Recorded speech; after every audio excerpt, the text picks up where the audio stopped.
یہاں یہ بات بھی اچھی طرح ذہن میں رکھیں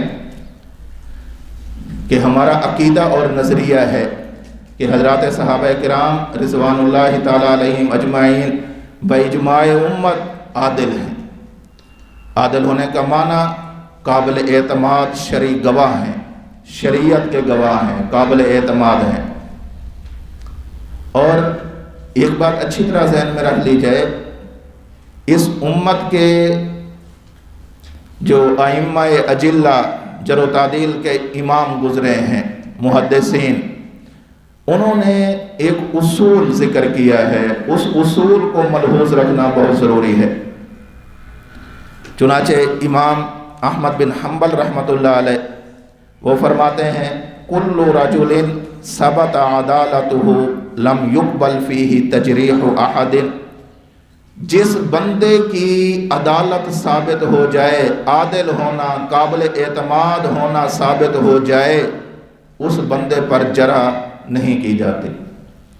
ثابت ہو جائے کہ یہ عادل ہے، ثابت ہو گیا امام اعظم ابو حنیفہ رحمۃ اللہ علیہ عادل ہیں، آج کوئی بندہ ان پر جرح کرے گا تو صحیح، لیکن یہ جرح قابل قبول نہیں ہوگی۔ ثابت ہو گیا کہ امام شافعی، امام مالک، امام احمد بن حنبل، امام بخاری، مسلم، نسائی، ترمذی، ابو داؤد، ابن ماجہ، یہ لوگ عادل ہیں، ثابت ہو گیا، ان کی عدالت ثابت ہو گئی۔ آج کوئی بندہ کھڑے ہو کر کہے کہ قرآن مقدس، بخاری مقدس، میں نہیں مانتا، اس کی اس جرح کو لیا ہی نہیں جائے گا۔ آج کوئی بندہ کھڑا ہو جائے میں امام شافعی، امام مالک کو نہیں مانتا، اس کی کیا حیثیت ہے؟ کیوں؟ اس لیے کہ وہ افراد ہیں کہ جن کی عدالت ثابت ہو گئی ہے، اور ان کی عدالت ثابت ہونے کے بعد اس کی جرح کے اندر کوئی وزن باقی ہی نہیں رہا۔ یہ اصول ہے، ائمہ حدیث نے ذکر کیا ہے، جس کی عدالت ثابت ہو جائے، اس کا عادل ہونا ثابت ہو جائے، اس پر جرح نہیں کی جاتی۔ امام سبکی رحمہ اللہ نے فرمایا ہے ان من ثبت عدالتہ و امامتہ و کثر مادحہ و ندر جارحہ وکانت هناك قرینۃ دالۃ علی سبب جرحہ من تعصب مذہبی او غیرہ فإنا لا نلتفت إلی الجرح فیہ ویعمل فیہ بالعدالہ، کہ اگر کسی شخص کی امامت ثابت ہو جائے کہ وہ مسلمانوں کا امام تھا، اس کی عدالت ثابت ہو جائے، اور اس کی مدح کرنے والے لاکھوں افراد ہوں، کروڑوں انسان ہوں، اور اس پر جرح کرنے والے ہوتے تو ہیں حسد کی وجہ سے جرح کرنے والے، وہ تھوڑی تعداد کے اندر ہوں، اور یہاں پر ایک قرینہ بھی موجود ہو کہ یہ جو لوگ اس شخص پر جرح کر رہے ہیں، یہ جرح تعصب مذہبی کی بنیاد پر ہے، اگر یہ بات بھی ثابت ہو جائے انا لا نلتفت الی الجرح فیہ، ہم اس کی جرح کی طرف التفات نہیں کریں گے، توجہ ہی نہیں کریں گے، حیثیت ہی نہیں دیں گے، وَيَعْمَلُ فِيهِ بِالْعَدَالَةِ، اور اسے عادل ہی سمجھتے رہیں گے، اسے عادل ہی سمجھتے رہیں گے۔ یہ ان دو اصولوں کو ذہن میں رکھیں کہ جس کی عدالت ثابت ہو جائے اس پر جرح کی نہیں جا سکتی، اگر کر لی جائے تو وہ قابل قبول نہیں۔ اب پوری امت کا اتفاقی اور اجماعی عقیدہ ہے کہ تمام صحابہ کرام عادل ہیں۔ جب ان کی عدالت ثابت ہو گئی، ثابت بھی دو چار لوگوں کے کہنے کی وجہ سے نہیں ہوئی، باجماع امت ہو گئی ہے، امت کے اہل اسلام کا اس بات پر اتفاق ہو گیا ہے کہ تمام کے تمام صحابہ عادل ہیں، الصحابۃ کلہم عدول، کہ تمام کے تمام صحابہ عادل ہیں۔ جب اس اجماع کے بعد اگر کوئی بندہ ان پر جرح کرتے ہوئے کہے کہ اللہ کے نبی صلی اللہ علیہ وسلم کے بعد صرف 3 بندے مسلمان رہ گئے تھے، الیاذ باللہ ثم الیاذ باللہ، باقی سب کے سب کافر ہو گئے تھے، تو اس کی جرح کس کھاتے کی ہے؟ یہ ایسے ہے جیسے قرآن کی کسی آیت پر جرح کی جائے۔ اجماع کو وہ درجہ حاصل ہے، اجماع کو وہ قوت حاصل ہے کہ اس اجماع پر کوئی چیز اثر انداز نہیں کرتی۔ یہ اتنی مضبوط دلیل ہوتی ہے کہ یہاں پر 2-4 کو چھوڑو 2000 بندہ بھی کہنا شروع ہو جائے کہ ہم صحابہ کرام کو نہیں مانتے، 2 لاکھ بندہ بھی کہنا شروع ہو جائے کہ ہم صحابہ کو نہیں مانتے، ان لوگوں کی بات کی کوئی حیثیت نہیں، اس لیے کہ 14 صدیوں سے پوری امت اس بات پر متفق ہے، لاکھوں کروڑوں اربوں کھربوں مسلمان اس بات پر متفق ہیں کہ اللہ کے نبی صلی اللہ علیہ وسلم کے تمام صحابہ اور کسی ایک کے نفی کے بغیر تمام کے تمام صحابہ عادل تھے۔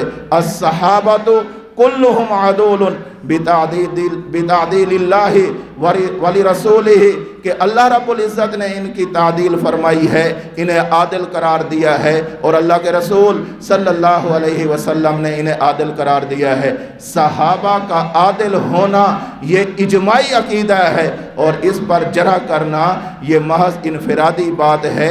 یہ انفرادی چیز اجماعی چیز کو باطل نہیں کر سکتی، چند لوگوں کے کہہ لینے سے حضرات صحابہ کرام متون نہیں ہو سکتے۔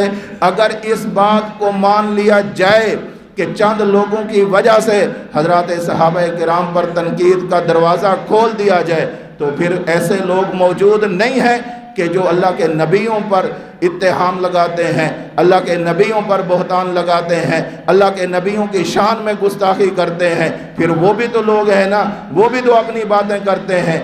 وہاں پر کیا جواب دیا جاتا ہے کہ ان انبیاء کی عصمت ایسی ہے جس پر پوری امت متفق ہو گئی ہے۔ چند لوگوں کے غیر معصوم کہہ لینے سے، چند لوگوں کے انبیاء کی شان میں گستاخی کر لینے سے امت کا اجماعی عقیدہ معصوم ہونے والا، امت کا اجماعی عقیدہ انبیاء کی عصمت والا وہ متاثر نہیں ہو سکتا۔ اسی طرح یہاں پر بھی امت کا اجماعی عقیدہ حضرات صحابہ کرام رضوان اللہ تعالی علیہم اجمعین کے محفوظ ہونے والا، عادل ہونے والا، اور ان کے حجت ہونے والا، معیار حق ہونے والا، تنقید سے بالا تر ہونے والا، مومن ہونے والا، جنتی ہونے والا، ان کے جو اجماع ہے وہ پیغمبر کی ذات کی طرح معصوم ہونے والا، اس اجماعی عقیدے پر بھی چند لوگوں کی باتوں کی وجہ سے کوئی اثر نہیں پڑتا۔ اور پھر یہ بات بھی ذہن میں رہے، حضرت امام ابو زرع رازی رحمہ اللہ وہ فرماتے ہیں کہ آپ کو ایسے لوگ نظر آئیں گے جو حضرات صحابہ کرام رضوان اللہ تعالی علیہم اجمعین پر تنقید کریں گے، لیکن ان کے بارے میں امت کا نظریہ کیا ہے؟ صحابہ پر سب و شتم کرنے والے، تنقید کرنے والے، ان کے متعلق یاوہ گوئی کرنے والے، ان کے متعلق ہذیان بکنے والے، ان کے بارے میں امت کا نظریہ کیا ہے؟ امت کا وہ فرماتے ہیں اذا رأیت الرجل، جب تم کسی ایسے بدبخت انسان کو دیکھو، یتقص احدا من اصحاب رسول اللہ صلی اللہ علیہ وسلم، کہ جو اللہ کے رسول صلی اللہ علیہ وسلم کے صحابہ میں سے کسی صحابی کی شان کو کم کرنے کی کوشش کر رہا ہو، فَعْلَمْ أَنَّهُ زِنْدِقٌ فَعْلَمْ أَنَّهُ زِنْدِقٌ فَعْلَمْ أَنَّهُ زِنْدِقٌ، تو تمہیں یہ بات اچھی طرح معلوم ہونی چاہیے کہ وہ بندہ مسلمان نہیں ہے، وہ زندیق بن چکا ہے۔ کیوں؟ وَذَلِكَ أَنَّ الرَّسُولِ عِنْدَنَا حَقٌ، اس لیے کہ ہمارے ہاں رسول برحق ہے، رسول نے گواہی دی ہے میرے صحابہ مومن، رسول نے گواہی دی ہے میرے صحابہ حجت، رسول نے گواہی دی ہے میرے صحابہ عادل، رسول نے گواہی دی ہے میرے صحابہ جنتی۔ اور دوسری چیز والقرآن حق، اور دوسری والقرآن حق، اور قرآن کریم بھی حق ہے۔ وَإِنَّمَا أَدَّى إِلَيْنَا هَذَا الْقُرْآنَ وَالسُّنَّةَ الصَّحَابَةُ، ہمیں قرآن پہنچانے والے لوگ بھی صحابہ ہیں، ہمیں اللہ کے نبی صلی اللہ علیہ وسلم کی سنت پہنچانے والے لوگ بھی صحابہ ہیں۔ اور یہ جو لوگ صحابہ پر تنقید کرتے ہیں، کیوں کرتے ہیں؟ وجہ، سبب، علت کیا ہے؟ فرماتے ہیں وَهَؤُلَاءِ يُرِيدُونَ أَن يَجْرَحُوا شُهُودَنَا، یہ ہمارے دین اسلام کے گواہوں پر جرح کرنا چاہتے ہیں۔ کیوں؟ لِيُبْطِلُوا الْكِتَابَ وَالسُّنَّةَ، تاکہ ان گواہوں پر جرح کر کے، ان کو مشکوک ٹھہرا کر کتاب اللہ کو باطل کرنے والی اپنی مذموم کوشش کے اندر کامیاب ہو سکے۔ کیوں؟